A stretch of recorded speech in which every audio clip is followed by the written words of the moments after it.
The band Tupelo. How did that happen before you launched your big country career? Well, it's all I ever knew was playing in bands. So I grew up playing in crappy little punk rock bands, and I went to music college, and I met a bunch of guys there that I just really gelled with, and we started this group. And it was crazy how fast things happened for Tupelo Honey. We was just a rock band. We started entering these local contests, and before we knew it, we were getting booked to play opening for Bon Jovi in arenas. So like I was 23 years old, and we're touring arenas with Bon Jovi and stuff. So that's amazing. So we did all this cool stuff as an indie band. We were an independent group, and coming up in the time where the industry was probably at its worst, 2007. Yeah. All the labels, we'd have labels flying up from New York and LA to see us, and everybody kept getting fired.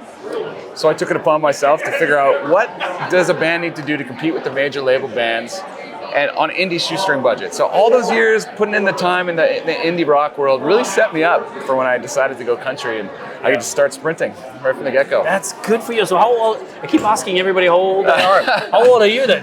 Well, I've been doing this for a long time. A lot older than a lot of these country artists I know, are right now. I'm 41. Well, the last dude, Tony Stevens. Yeah. He's about my age too. He's about your age. Yeah. I'm 45. But you have for somebody that went touring. Somebody's lived a hard life. I was going to say, actually, you look younger than me. How did that happen? Good question. I don't know. Honestly, it's just the lighting.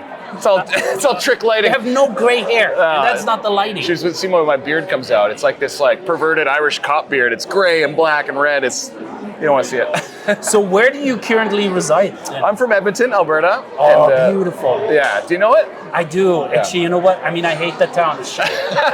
It's not, the weather is horrible. Compared to Kelowna, where we are now. But the people, man, solid people. It's a good place. We have a lot of fun, playing music there. We have a great music scene, and it's just, I think it's got grit, but it's got a lot of personality. So it does actually, and I grew up in a big town in Germany, but when I went, because I published another magazine at that time, but the generosity and the kindness of Edmonton people, not the Calgary, very different breed. Okay, yeah. I like that you're picking up on that. Edmonton was beautiful. Oh, well, thanks. That's good to hear. It's just that the weather is shit and the town is not the greatest. Oh, man, it's a long winter. Yeah, that's for sure. But I guess that's why people sit and practice guitar all winter. Right? Yes, good for you. So you still live in Edmonton then? Yeah. I have a wife and 2 kids there, and girls or boys? 2 girls, 11 and 9. I got 4. I love having girls. Really? Me too. It's the best thing. I had sisters growing up, so it's all I know. I wouldn't have known what to do with it. Every time I see people having boys and how crazy the boys are. Oh, I feel so grateful. We're gonna pay for it when they're teenagers. That's I am paying for that one right now. Yes, you will. Yeah. Yes, you will. It's on the horizon. All right. So, do you bring them to the concerts too, or not often? Sometimes, if we're doing a show in Europe, then they might come over. And how old are they? 11 and 9. Oh, beautiful. So we've traveled a little bit. I brought them to Italy last year, and we went to France and the UK the year before that. So I'm pretty lucky. I get booked internationally quite often. So I've been to 8 countries now, and I never thought country music would take me around the world. I thought that was done when my rock and roll days were done. But yeah. How did the shift happen to you at all? How do you just one day figure out let's do just a country song and you just went gangbuster? It's funny. We'd been grinding out in that rock band for a long time. We had a lot of wins. We had top 10 songs and a lot of fans. But it just kind of came to a point where rock music was changing and we weren't fitting into the zeitgeist, and the venues were different. There wasn't a lot of bands to tour with. So I went back to school, got a business degree, and then realized I wasn't done. And I grabbed a couple of the guys from the band and I started playing country music. And my first song I released became the highest charting independent song in Canada. That's amazing. And now it's a platinum single for me. So I've just been, just kind of rolling off the momentum of that moment.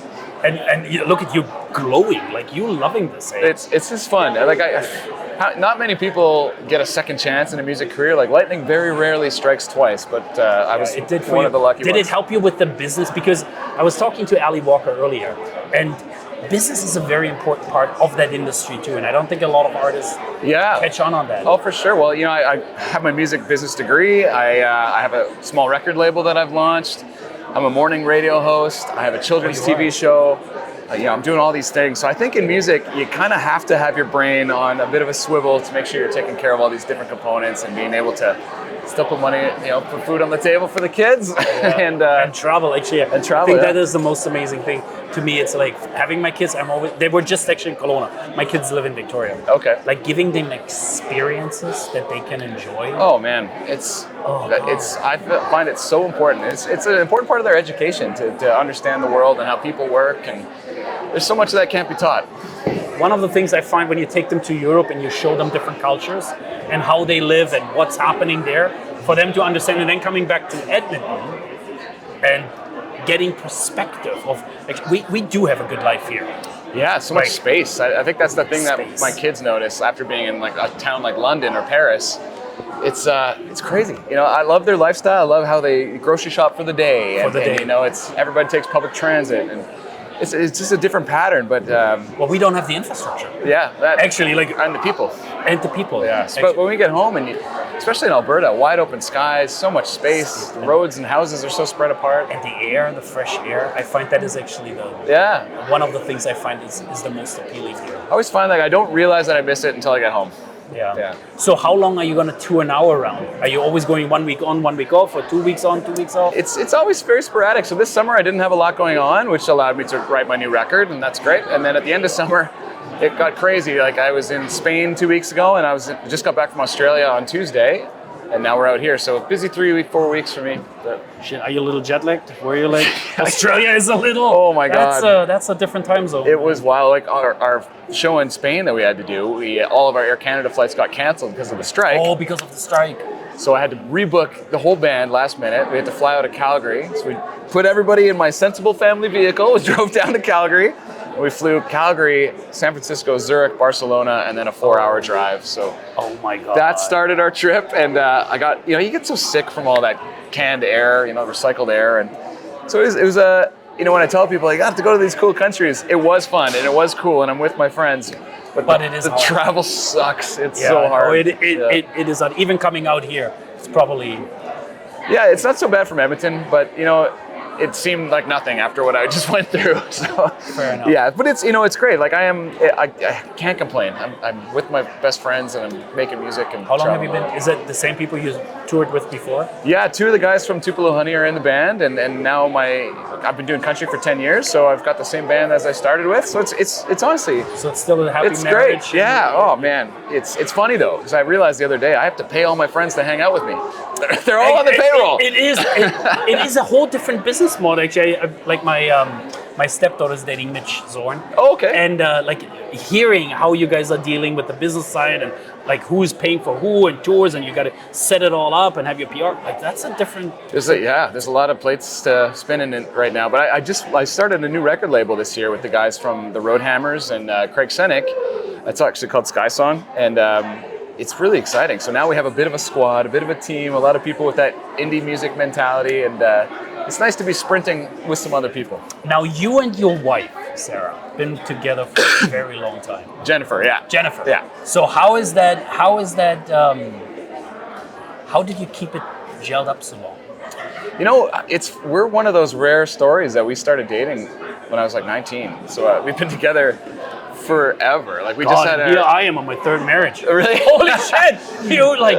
I don't know. It's just like that squeaky clean sort of. High school. It's not really high school, but we went to high school together. Yeah. So it's one of those rare things. But we just celebrated our 15th wedding anniversary. We got actually married here in Kelowna. You're kidding.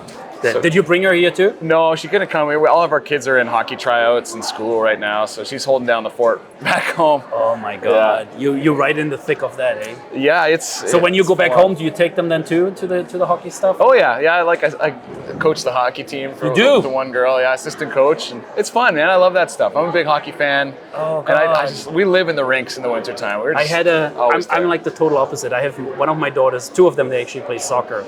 And a good friend of mine, he's like, oh, Mario, my daughter's now joining the same team. And he's like, we're going to see each other at the soccer field. And I'm like, no, I'm never there.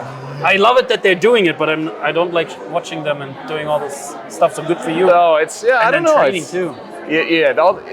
It's the driving. Like they're so busy that we're always on the go. So thankfully winter is a bit of a slow season for country music, and there might be the odd little tour, but it allows me to settle in, get creative, do dad stuff, and I like the pattern of life that we have going on right now. I love it. Well, Dan, I hope it's gonna keep going. Just like, Thanks, buddy. and I feel like it's going the right way for you, and it's gonna keep going. Oh, thank you, man. Yeah, it's been an exciting year, and we're gonna have an exciting evening tonight at the CCMAs. I'm up for 3. Hopefully, I get something. Good luck, buddy. Thank you so much, Mario. Thank you. Good to see you.